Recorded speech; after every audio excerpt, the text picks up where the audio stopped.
ज्यांनी संघाच्या कार्यालयावर जाऊन दिल्ली ते महाराष्ट्र फक्त एक मोर्चा केल्याबरोबर जो गदारोळ झाला होता त्या युवा नेत्यांना आवाज देतो सुजाताराव आंबेडकरांना की त्यांनी येऊन मार्गदर्शन करायचं. सुजाताराव आंबेडकर.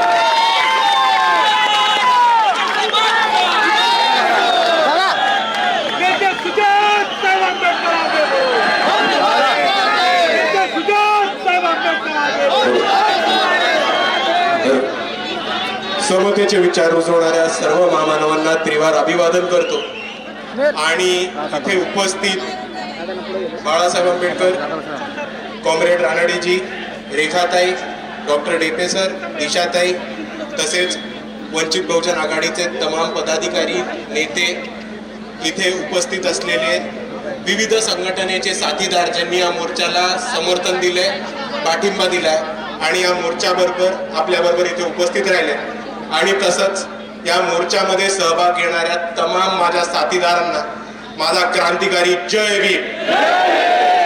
मित्रांनो, 2 महिने झाले, 3 महिने झालेत आपण Epstein files, Epstein, Jeffrey Epstein ही सगळी नावं ऐकत आलो.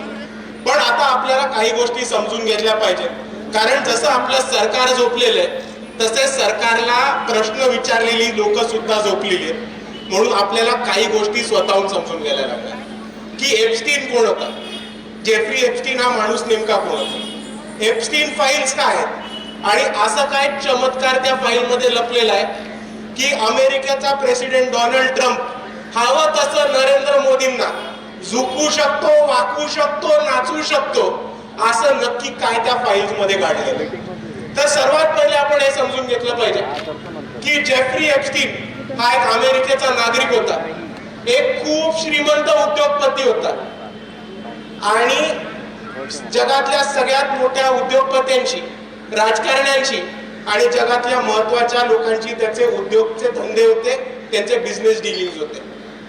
त्याचबरोबर विविध राष्ट्रांशी त्यांचे डायरेक्ट डीलिंग्स होते आणि त्या राष्ट्रांच्या नेत्यांची सुद्धा त्यांची डीलिंग्स होते. हे एका बाजूला असताना दुसऱ्या बाजूला जर आपण बघितलं तर जेफ्री एप्स्टीन हा खूप क्रूर, हरामखोर माणूस असा होता जो महिलांचं शोषण करायचा, लहान मुलींचं लैंगिक शोषण करायचा, सेक्स ट्रॅफिकिंगचं रॅकेट चालवायचा, सेक्सचं रॅकेट चालवायचा आणि खूप मोठ्या प्रमाणावरती छोट्या मुलींना, छोट्या बाळांना त्यांचं अपहरण करून, त्यांचं ट्रॅफिकिंग करून त्यांना सेक्स रॅकेट मध्ये फसवून त्यांचं लैंगिक शोषण करायचा, असा हा घाणेरडा जेफ्री एप्स्टीन माणूस होता.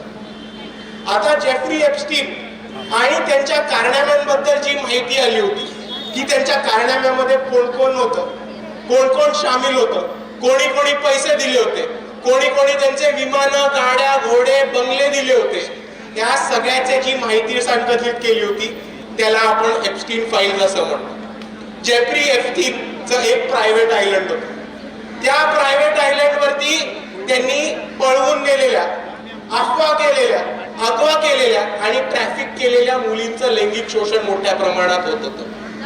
आता हे संबंध असताना आपण एका बाजूला समजून घेतलं पाहिजे की हा माणूसच अतिशय चुकीचा, क्रूर, घाणेरडा वृत्तीचा माणूस आहे आणि यांच्याशी संबंध ठेवणारे सगळी लोक अशीच असतात.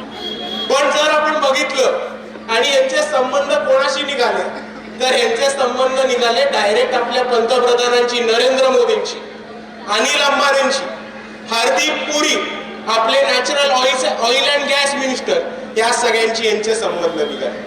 आणि आपण एक गोष्ट समजून घ्या की आपल्याला एक गोष्ट सांगतो की आज आपल्या भारत देशामध्ये ज्या पद्धतीने आपण भाजपला प्रश्न विचारायला पाहिजे, ज्या पद्धतीने इकडच्या नेत्यांना प्रश्न विचारायला पाहिजे होते, त्या पद्धतीने आपण प्रश्न विचारत नाही. आपण तर विचारत नाही आहोत, पण इकडची मीडिया सुद्धा विचारत नाहीये. ही परिस्थिती आपल्याला समजून घेतली पाहिजे. आपण जर नेटफ्लिक्स वरती गेलात तर आपल्याला एप्स्टीन फाईल वरती एक डॉक्युमेंटरी मिळेल. आपण इंटरनेट वरती गेलात तर आपल्याला ठिकठिकाणी एप्स्टीन बद्दल माहिती मिळेल. आपण युट्यूब वरती गेलात तर आपल्याला डॉक्युमेंटरीज मिळतील.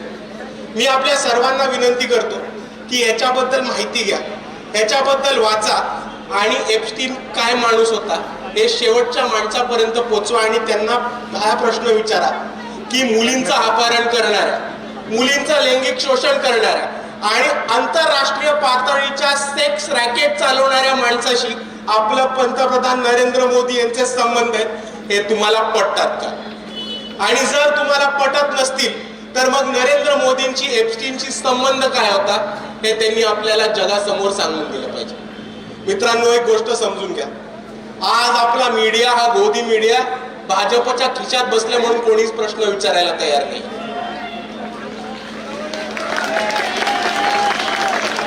माझ्या मीडिया मधल्या बांधवांना एक सरळ प्रश्न आहे.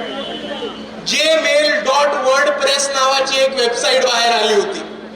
jmail.wordpress या वेबसाईट वरती जेफ्री एप्स्टीनशी सगळ्या लोकांची काय ईमेल झाले त्याच्याबद्दल एक खुलासा होता आणि त्याची माहिती मिळते.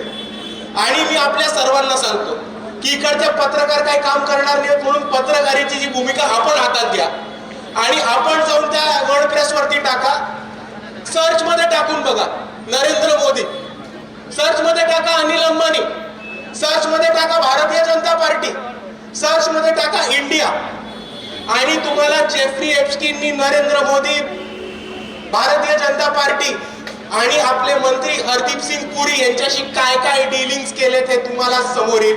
आणि ही आपली सर्वांची जबाबदारी आहे की आपण हे शेवटच्या माणसापर्यंत पोहोचवलं पाहिजे.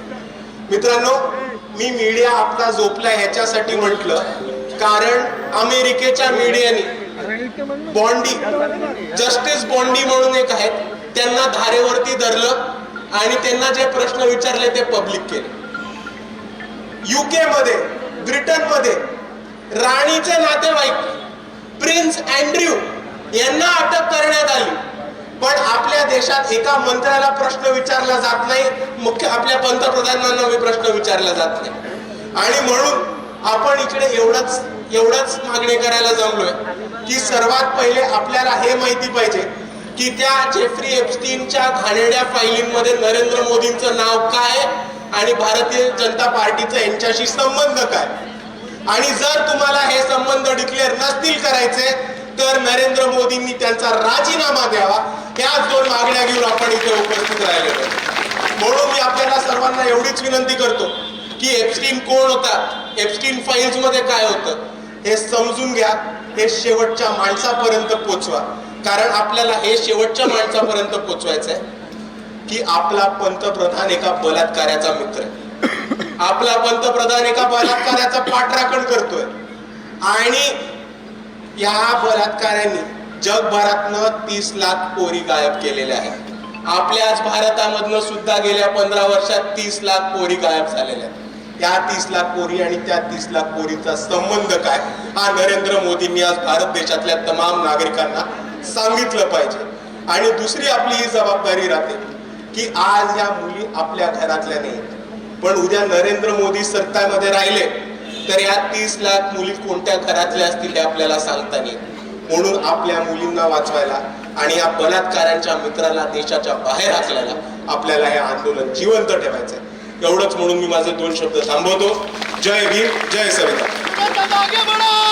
यानंतर राष्ट्रीय कार्यकारिणीचे सदस्य डॉक्टर नितीन डेबे सरांना विनंती करतो की त्यांनी आपलं मनोगत व्यक्त करायचं.